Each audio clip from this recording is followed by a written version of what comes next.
अगर आप ये वीडियो देख रहे हैं तो शायद आपको या आपके किसी अपने को डायबिटीज है। अगर ऐसा नहीं है तो भी ये वीडियो आपके मतलब का है, क्योंकि सभी एक्सपर्ट ये मान रहे हैं कि अगले 20 साल में भारत में डायबिटीज भयानक रफ्तार से बढ़ने वाली है। डायबिटीज ठीक कैसे करें, इसे समझेंगे एकदम सरल भाषा में, आसान तरीके से। क्योंकि आपका शरीर आपका अपना है, इसलिए इसे ठीक रखने की सबसे पहली जिम्मेदारी भी आपकी बनती है। समझेंगे तभी तो ठीक रख पाएंगे ना। ध्यान दीजिए, यहाँ पर डायबिटीज से हमारा मतलब केवल टाइप 2 डायबिटीज से ही है। हम टाइप 1 की बात नहीं कर रहे हैं। इतना तो आपको पहले से पता होगा कि आप जो कुछ भी खाते पीते हैं उसका ग्लूकोज आपकी कोशिकाओं के अंदर जाता है। इसी ग्लूकोज से एनर्जी बनती है, उसी एनर्जी से जिंदगी चलती है। ये ग्लूकोज आपके भोजन से निचोड़ा जाता है और ब्लड में घुल जाता है। आपका हार्ट इस ब्लड को पंप करके आपकी पूरी बॉडी में भेजता है। इस तरह से यह ब्लड आपकी हर एक सेल्स यानी कोशिका तक पहुंचता है। इस ब्लड में दो जरूरी चीजें घुली रहती हैं। एक तो ऑक्सीजन जो आपके फेफड़ों से इसमें आती है, दूसरा ग्लूकोज जो आपके भोजन से आता है। आपको ये भी पहले से पता होगा कि इंसुलिन एक हार्मोन है जो आपके पैनक्रियाज में बनता है। आपका पैनक्रियाज टीवी के रिमोट के साइज का एक छोटा सा अंग होता है। आपका पैनक्रियाज रोजाना लगभग 250 ग्राम डाइजेस्टिव जूस बनाता है, जिसमें कई एंजाइम होते हैं, जैसे कि लाइपेज, प्रोटीज, एमाइलेज। तकरीबन 75% सेल्स इंसुलिन बनाते हैं, इनको बीटा सेल्स कहते हैं। और लगभग 20% सेल्स ग्लूकाजन बनाते हैं, इनको अल्फा सेल्स कहते हैं। और बाकी सेल्स थोड़ा सा गैस्ट्रीन बनाते हैं। डायबिटीज के मामले में इंसुलिन हार्मोन सबसे महत्वपूर्ण है। जिस तरह से आपके फेफड़ों से ऑक्सीजन और भोजन से ग्लूकोज ब्लड में घुलकर पूरी बॉडी में जाता है, वैसे ही इंसुलिन भी ब्लड में घुलती है। ये इंसुलिन चाबी की तरह काम करती है, जो सेल रिसेप्टर्स यानी कि कोशिकाओं के ताले खोलती है।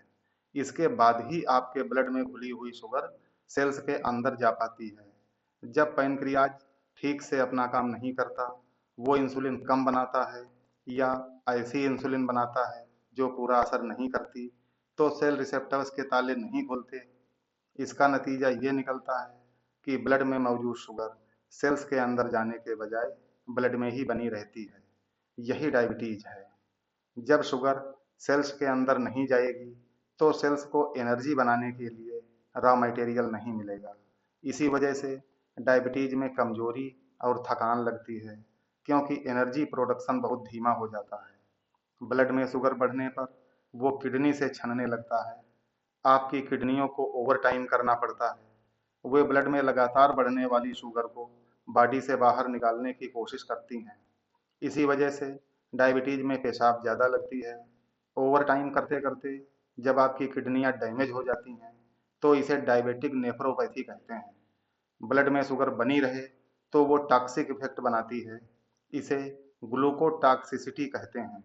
इसकी वजह से आपके दूसरे अंगों पर असर पड़ता है। आंखों में रेटिना को खून सप्लाई करने वाली पतली नसें डैमेज होने लगती हैं। इसे डायबिटिक रेटिनोपैथी कहते हैं। डायबिटिक रेटिनोपैथी को ठीक करने वाला कोई भी इलाज नहीं है। टांगों की नसें कमजोर और सुन्न पड़ने लगती हैं। इसे डायबिटिक न्यूरोपैथी कहते हैं। ये पोजीशन बाद में इतनी गंभीर बन सकती है कि पैर में जख्म हो जाएंगे और पता नहीं चलेगा। डायबिटिक फुट का इलाज पता है आपको? इसका एक ही इलाज है, वो है एम्पुटेशन, यानी कि टांग काटकर अलग कर दिया जाना। जब डायबिटिक फुट और लोअर लिम्ब वैस्कुलोपैथी की वजह से कार्डियोवास्कुलर रिस्क बढ़ जाता है, तो एम्पुटेशन के अलावा कोई उपाय नहीं बचता है। डायबिटीज की वजह से लिवर पर जो असर पड़ता है, उससे लिवर सिरोसिस या non alcoholic fatty liver disease बनती है। ये तो हुई लंबे समय तक ब्लड शुगर बढ़ी रहने के असर की बात। अब देखिए आपके डॉक्टर क्या करते हैं। वे आपको 6 तरह की दवाएं देते हैं। एक तो वे जो पैनक्रियाज को ज़्यादा इंसुलिन रिलीज करने पर मजबूर करती हैं। दूसरी वे जो सेल्स को इंसुलिन के लिए ज़्यादा सेंसिटिव बनाती हैं। तीसरी वे जो शुगर बनाने और रिलीज करने की लिवर की क्षमता को कम कर देती हैं। चौथी वे जो आंतों में कार्बोहाइड्रेट तोड़ने वाले एंजाइमों को रोकती हैं। पांचवी वे जो किडनियों की शुगर खींचने की क्षमता कम कर देती हैं। और छठी वे जो आपके पेट में भोजन का आगे बढ़ना धीमा कर देती हैं।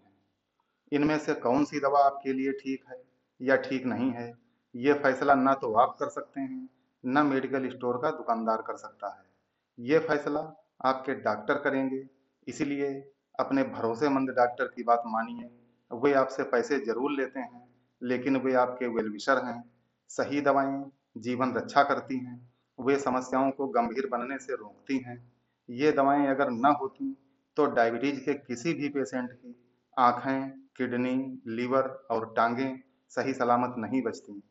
इन्हीं दवाओं की बदौलत आज लाखों लोगों के लिए डायबिटीज के साथ जीवन आसान बन गया है। आपको ऐसे केस कम ही सुनने को मिलेंगे कि डायबिटीज की वजह से किसी की आंखें चली गईं या एम्पुटेशन कराना पड़ा। ज्यादातर लोग दवाएं लेते रहते हैं और जिंदगी चलती रहती है। दवाओं के अलावा डॉक्टर आपसे 3 बातें और बताते हैं। पहली, वर्कआउट कीजिए। दूसरी, अपना खान पान सही रखिए। और तीसरी ये कि ज्यादा टेंशन मत लीजिए। वर्कआउट करने का आपके पास टाइम नहीं है, खाना पीना पहले से ही बहुत कम हो गया है और टेंशन थोड़ी बहुत बनी रहती है। यही सबकी कहानी है। अब इस कहानी में थोड़ा ट्विस्ट लाने का टाइम है। तो साहिबान, पॉइंट की बात यह है कि डायबिटीज को रिवर्स किया जा सकता है। इसके 2 बड़े फायदे हैं। पहला तो ये कि आपकी दवाएं कम हो जाएंगी और वे कम दवाएं भी ज्यादा असर करेंगी। दूसरा ये कि एक टेंशन खत्म हो जाएगी कि आगे चलकर आप गंभीर समस्याओं की चपेट में आ सकते हैं। तो आइए डायबिटीज रिवर्स करें। ब्लड में शुगर का बढ़ना डायबिटीज नहीं है। ब्लड में शुगर का बढ़ना डायबिटीज का बस एक सिम्टम है, एक लक्षण है। आपके पैनक्रियाज का इम्पेयर्ड हो जाना डायबिटीज है। आपके पैनक्रियाज को इंसुलिन बनाने में समस्या है। ये डायबिटीज की मूल जड़ है। अगर आपका पैनक्रियाज ठीक ढंग से अपना काम करने लगे तो ब्लड में शुगर बढ़ी नहीं रहेगी। अपने पैनक्रियाज को ठीक करना असंभव नहीं है, क्योंकि ये टाइप 1 का मामला नहीं है। आपका पैनक्रियाज पहले ठीक था, वो ठीक काम करता था, आप सब कुछ खाते पीते थे, हजम करते थे। वो बाद में खराब हुआ है। क्यों खराब हुआ है? लाख टके का सवाल ये है। यहाँ एक बात और समझ लीजिए, पैनक्रियाज खराब होने से हमारा मतलब पैनक्रियाटाइटिस से नहीं है। पैनक्रियाटाइटिस ज्यादातर इडियोपैथिक होती है और उसकी असली वजह का पता लगाना मुश्किल होता है। एक बात जरूर है कि पैनक्रियाज की क्रॉनिक इन्फ्लेमेशन इंसुलिन बनाने वाली सेल्स को डैमेज कर सकती है, जिससे डायबिटीज हो सकती है। डायबिटीज के मामले में या तो पैनक्रियाज पर्याप्त इंसुलिन बनाता नहीं है, या वो इंसुलिन बनाता तो है लेकिन वो इंसुलिन अपना काम नहीं कर पाती है। इसे इंसुलिन रेजिस्टेंस कहते हैं। इसकी जेनेटिक वजहें हो सकती हैं, इसकी एनवायरनमेंटल वजहें हो सकती हैं, लेकिन पूरी मेडिकल साइंस ये मानती है कि 3 हाईवे ऐसे हैं जो आपको डायबिटीज की दुनिया में बड़ी तेजी से पहुंचाते हैं। पहला, खराब डाइट। दूसरा, आलसी जीवन। और तीसरा, मोटापा। आपका शरीर पिछले 30 साल से, 40 साल से या 50 साल से फूड पॉल्यूशन का शिकार है। जिस तरह से नेचर एक सेल्फ सफिशिएंट सिस्टम की तरह काम करती है, उसी तरह से आपकी बॉडी भी एक सेल्फ सफिशिएंट सिस्टम की तरह काम करती है। इसमें आपका पैनक्रियाज ही नहीं, सभी जरूरी अंग यानी कि वाइटल ऑर्गन्स यानी कि हार्ट, किडनी, लीवर, लंग्स, सभी आपस में एक सुंदर तालमेल बनाकर अपना अपना काम करते हैं। रोज लाखों कोशिकाएं मरती हैं, लाखों नई बनती हैं। आपके शरीर में जबरदस्त हीलिंग पावर है। एक हफ्ते में आपके पेट और जीभ की पूरी लाइनिंग नई बन जाती है। 4 महीने में आपकी सारी आरबीसी नई बन जाती हैं। 6 महीने में आपका पूरा लीवर नया बन जाता है और 3 साल में आपकी पूरी हड्डियां नई बन जाती हैं। अमेरिकन डायबिटीज एसोसिएशन की वेबसाइट पर एक रिसर्च के हवाले से कहा गया है कि डायबिटीज की शुरुआत में पैनक्रियाज की इंसुलिन बनाने वाली सेल्स परमानेंट डैमेज नहीं होती। सेल्स पर से फालतू फैट हटाकर इनको रिवाइव किया जा सकता है। 2 साल में ये रेमिशन स्पष्ट दिखाई देने लगता है। ये रिगेन या रेमिशन या रिवर्सल संभव है। अगर आप बाहरी लोड हटा दें, आपकी अपनी हीलिंग पावर को एक मौका मिलना चाहिए। हम इसे लॉकडाउन इफेक्ट कहते हैं। हमारी इस थ्योरी के बारे में अगर आप डिटेल में जानना चाहें तो आपको हमारी ये किताब पढ़नी चाहिए। अगर आप पुअर फूड्स की सप्लाई रोक दें, जो कि एकाएक कर पाना संभव नहीं है, और अगर आप पुअर फूड की जगह पर रिच फूड्स ले आएं, ये भी एकाएक कर पाना संभव नहीं है, लेकिन ग्रेजुअली ये किया जा सकता है, और इसमें हम आपकी हर संभव मदद कर सकते हैं, जो कि ज्यादातर निःशुल्क है। अगर आप ये कर पाएं, धीरे धीरे, स्टेप बाय स्टेप, आप पुअर फूड्स को अपनी डाइट से बाहर करते जाएं और उनकी जगह पर रिच फूड्स को लाते जाएं, तो ये आपकी हैबिट बन जाएगी। आदतें बदलना सरल नहीं है। हमें लगता है कि हम ये कर पाएंगे, लेकिन कर नहीं पाते, क्योंकि जो डीप साइकोसोशल इम्प्लीकेशंस हैं, उनकी तरफ आपका ध्यान नहीं जाता। हालांकि ये बैरियर दूर करने के लिए एक ठोस स्ट्रेटेजी बनाई जा सकती है, और अगर आप ऐसा कर पाएं तो कमाल हो सकता है।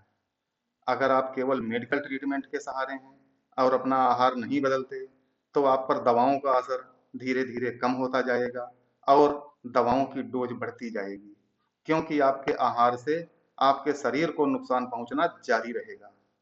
दूसरी तरफ, अगर आप अपने भरोसेमंद डॉक्टर की बात मानते हैं, पूरा मेडिकल ट्रीटमेंट भी ले रहे हैं और अपने आहार में बदलाव करके वो आहार लेना शुरू किया है जिसे खाने के लिए आपको डिजाइन किया गया है, तो रिवर्सल संभव है। डायबिटीज का मामला दरअसल मेडिकल का मामला बाद में बनता है, पहले ये सोशल मामला होता है। हो सकता है कि आपको पता हो कि आमतौर से डायबिटीज बनने में 10 साल से भी ज्यादा टाइम लगता है। इस दौरान आपको ये एहसास तक नहीं होता कि आगे चलकर आप डायबिटीज की चपेट में आ जाएंगे।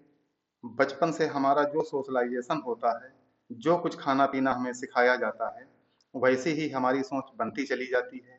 इस बात को आप हमारी रिच फूड पुअर फूड की थ्योरी से बेहतर समझ पाएंगे। ऐसे फूड जिनमें न्यूट्रिएंट्स कम होते हैं या बिल्कुल नहीं होते हैं, वे पुअर फूड्स हैं, और ऐसे फूड जिनमें हमारे लिए सभी जरूरी न्यूट्रिएंट्स मौजूद होते हैं, वे रिच फूड हैं। कुदरत ने हमारे खाने के लिए जो भी चीजें बनाई हैं, वे सभी रिच फूड हैं, लेकिन हमने इनको ज्यादा टेस्टी बनाने के चक्कर में इनको पुअर फूड बना दिया है। जैसे कि ज्यादातर मोटे अनाज रिच फूड हैं, लेकिन हाई प्रोसेस्ड मैदा पुअर फूड है। Cold pressed mustard oil rich food है, लेकिन वनस्पति घी और रिफाइंड ऑयल पुअर फूड हैं। भारत में सन 1960 में पर कैपिटा एडिबल ऑयल की सालाना खपत 3 किलोग्राम के आसपास थी। अब ये 16 किलोग्राम के आसपास है। आप 5 गुने ज्यादा चिकनाई खा रहे हैं, और वो भी ज्यादातर हाई प्रोसेस्ड है। आज अगर भारत को diabetes capital of the world कहा जा रहा है, तो इसके लिए अडानी विल्मर भी जिम्मेदार हैं, और रामदेव जैसे बिजनेसमैन भी, और वे दूसरी सभी कंपनियां भी, जिन्होंने हाई प्रोसेस्ड रिफाइंड ऑयल और दूसरे हाई प्रोसेस्ड पुअर फूड के कारोबार को खूब बढ़ाया है। मजे की बात यह है कि पामोलिन और सोया रिफाइंड को हेल्दी बताकर बेचा जा रहा है। हमारी शॉर्टकट वाली मेंटेलिटी को ये कंपनियां जितनी अच्छी तरह से जानती हैं, उतना तो हम भी खुद को नहीं जानते। डायबिटीज ठीक कैसे करें और मोटापा ठीक कैसे करें? आप हरिद्वार जाइए, बाबा रामदेव का निरामयम आश्रम। वहाँ कुष्ठ रोग, क्षय रोग और एड्स के सिवाय हर मर्ज का इलाज किया जाता है। एक दिन का खर्चा 8,000 से लेकर 50,000 रुपए तक का है। कम से कम 7 दिन का पूरा पैसा एडवांस जमा करना पड़ेगा, तभी आपकी बुकिंग कंफर्म होगी। वहाँ जो लोग जाते हैं, उनकी डायबिटीज, बीपी और फैट सब कुछ ठीक हो जाता है, लेकिन वापस आने के बाद वे फिर से उन्हीं समस्याओं में घिर जाते हैं। पुणे में डॉक्टर प्रमोद त्रिपाठी शरणम सेंटर चलाते हैं। वहाँ आपको जो कुछ खिलाया पिलाया जाएगा, उसके बाद ब्लड शुगर गायब हो जाएगी, आपका वेट भी कम हो जाएगा। उनका 18-20 हजार रुपए का कोर्स पूरा हो जाने के बाद आप जब अपनी जिंदगी में लौटेंगे, तो आपको पता चलेगा कि बस थोड़ी देर के लिए ही मौसम खुला था। आप फिर से क्रानिक बीमारियों की धुंध में घिर गए हैं। ऐसे और भी बहुत सारे प्रोग्राम हैं, कोर्स हैं, सेंटर हैं, मिशन हैं, जो बीमारियां दूर करते हैं। इनके सबके अपने नियम हैं। आपसे कहा जाता है कि आप ये नियम मानिए, लेकिन ये आपके नियम नहीं हैं, ये बाहरी नियम हैं। बाहरी नियम आप कुछ दिन तो मान सकते हैं, हमेशा नहीं। आपके नियम वे हैं जिनकी शुरुआत आपके बचपन से होती है। ये नियम जिंदगी भर आपके साथ रहते हैं। इस बात को आप ऐसे समझें कि बागवान जैसी फिल्में देखकर सिनेमा हॉल में सैड फील करने वाले पति और पत्नी घर आने के बाद अपने पेरेंट्स से वही सलूक करते हैं जैसा वे हमेशा करते थे। आपके चारों तरफ पुअर फूड्स का ऐसा जाल है। आपकी डाइनिंग टेबल पर जनरल स्टोर से लेकर मॉल्स तक, स्वीट्स और बेकरी शॉप पर, ढाबे पर, हाई फाई रेस्टोरेंट में, होटलों में, पिकनिक स्पॉट पर, यूट्यूब पर, टीवी पर, अखबार में, होर्डिंग्स में, पोस्टर्स में, ऑफिस की कैंटीन से लेकर लंगर और भंडारे तक, और मंदिर के प्रसाद से लेकर बर्थडे पार्टी और मैरिज फंक्शन तक, आप कहाँ बचकर जाएंगे? 2017 से लगातार इस समस्या पर काम करते हुए हमारी जो समझ में आया वो हम आपको बताते हैं। अगर आपको डायबिटीज से, मोटापे से, दिल के रोगों से और इनसे जुड़ी दूसरी क्रॉनिक बीमारियों से छुटकारा पाना है हमेशा के लिए, तो 4 दिन के लिए बाहरी नियम मान लेने से ऐसा नहीं होगा। एक तरीका है जो आसान है, प्रैक्टिकल है और काम करता है। वो ये है कि आप ग्रेजुअल एडॉप्शन के रास्ते पर चलिए। केवल यही एक तरीका है जो आपके हाइपोथैलेमस की टेमिंग कर सकता है। ये लेप्टिन रेजिस्टेंस को कम कर सकता है, जिसके बाद इंसुलिन रेजिस्टेंस भी कम हो जाता है। दूसरा कोई उपाय नहीं है। हमने पिछले 7 साल में हजारों केस स्टडी और रिसर्च पेपर देखे हैं और हमें दूसरा कोई उपाय नहीं मिला। ग्रेजुअल एडॉप्शन कैसे करेंगे? इस वीडियो में हम ग्रेजुअल एडॉप्शन के केवल पहले स्टेप पर बात करेंगे। अगले स्टेप्स के बारे में अगले वीडियोज में बात की जाएगी। ग्रेजुअल एडॉप्शन का फर्स्ट स्टेप ये है जो सुबह आपके जागने के तुरंत बाद शुरू होता है। सुबह जागने के बाद आप सबसे पहले क्या पीते हैं? सादा पानी, बासी पानी, अजवाइन पानी, हनी लेमन वाला पानी, दूध वाली चाय, हर्बल चाय, काढ़ा, ग्रीन टी या फिर सिगरेट? आप निम्न चीजें किसी अच्छी ग्रोसरी शॉप से मंगवाइए, चाहे तो ऑनलाइन भी मंगा सकते हैं। हरी इलायची 10 ग्राम, काली मिर्च 5 ग्राम, लौंग 5 ग्राम, बड़ी इलायची 20 ग्राम, जायफल 2 ग्राम, सौंठ 20 ग्राम, चक्री फूल 20 ग्राम, मोटी सौंफ 80 ग्राम, जीरा 40 ग्राम, यष्टि मधु या मुलेठी 200 ग्राम, दारू हरिद्रा 40 ग्राम, सूखी ब्राह्मी 40 ग्राम, गुल बनफशा 5 ग्राम, खाने वाला गुग्गुल 10 ग्राम, तुलसी पत्र 60 ग्राम और जवा कुसुम 10 ग्राम। सारी चीजें अच्छी क्वालिटी की होनी चाहिए। सभी को एक में मिलाएं। मिक्सी में दरदरा पीस कर एक एयर टाइट पेट जार में भरकर रख लें। अब 3 महीने की फुर्सत है। गर्म और सूखे फ्राइंग पैन में आधा नींबू निचोड़ें। इसका रस तुरंत जल जाएगा। अब इसमें 1 कप सादा पानी डाल दें। थोड़ी सी चाय की पत्ती डालें या टी बैग का प्रयोग करें। ग्रीन टी भी यूज कर सकते हैं। उसके बाद 1 चम्मच, एक छोटा चम्मच, लगभग 3 ग्राम ये मसाला डाल दें। इसमें और कुछ भी मिक्स मत करें। अच्छी तरह उबल जाने के बाद छानें। चाय की तरह टेस्ट लेते हुए पिएं। अगर इसके टेस्ट से प्रॉब्लम हो, जो कि होनी नहीं चाहिए, तो खुद को समझाइए कि आपको केवल सुबह सुबह ये करना है, बस एक बार। उसके बाद आप दिन भर के लिए फ्री हैं अपने मनमाफिक खाने पीने के लिए। इसका टेस्ट ऐसा है कि एक्लेम करने में 2 या 3 दिन लगते हैं। उसके बाद आपको रोज इसकी जरूरत महसूस होने लगेगी। एक बार तैयार किया गया मसाला 500 ग्राम से ज्यादा होगा। ये 3 महीने तक चलेगा।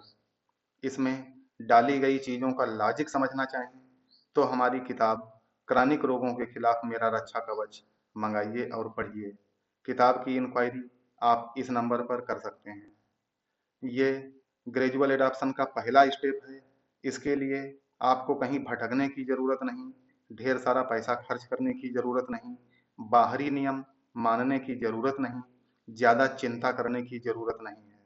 अगर आप ये कर पाते हैं तो हमें कमेंट में बताइएगा या हमारे इस नंबर पर व्हाट्सएप करके बताइएगा। 1 महीने तक ऐसा ही चलने दीजिए। 1 महीने में आपकी बॉडी इस ड्रिंक की आदी बन जाएगी। उसके बाद अगले वीडियो में हम अगले स्टेप के बारे में बात करेंगे, जो कि ग्रेजुअल एडॉप्शन का अगला कारगर स्टेप होगा। धन्यवाद।